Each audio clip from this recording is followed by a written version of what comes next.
حرام عليك أنا شدي كرا intaan maaragtay oo taasaan ugu gudbinaada idin salaamay asxaabta qaliga ah xalay kulan waxa dhacay aad iyo aad maaragtay la yaab u lahaa oo waali ah oo lagu tilmaami karo kulankii waalida kulankii murugada oo kulankii xasuuqa xalay Chelsea burbur iyo baaba iyo waliba waxa maaragtay ku dhacay waxaanan horay loogu arkan kubadda cagta Manchester City 24 daqiiqo 4 gool ee shabaqa Chelsea ku hubsadeen runtii waxaan dhihi karaa waxa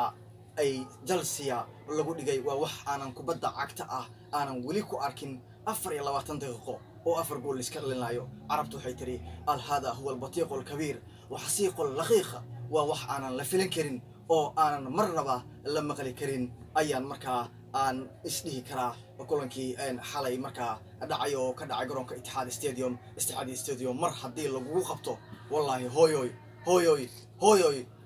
kugu dhacayso sida doqbalow oo u yeertay maamadii aan magaceeda ka seenin doqbalow la feerayo oo runtii la dheersanayo ayaa waxa dhacdayba in uu maamadu u yeerto balkaale iga qabo xalay sidaas dhacday maamaasho iga qaba dhacday waxa waay Man City iga qabta dhacday carab xalay Itihad Stadium kufsi waxa ka dhacay aad u ba'an oo aan ku tilmaami karo kufsiga ugu weynaa ee kubadda cagta ka dhacay taageerayaasha Chelsea ilaa hadda waa la la'ayay meel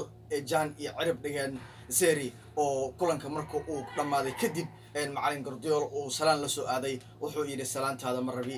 sidaan inaa ii gasho balanteena ma ahayn balanteena 2 gool iyo 3 gool inaa iga badisay laakiin nus darsan balan ma ku wada galin dhahay Seri xalay marka saaxiibayaasha qaliga ah waa idin salaamaya waxa idin leeyahay sheegay muuqaalkan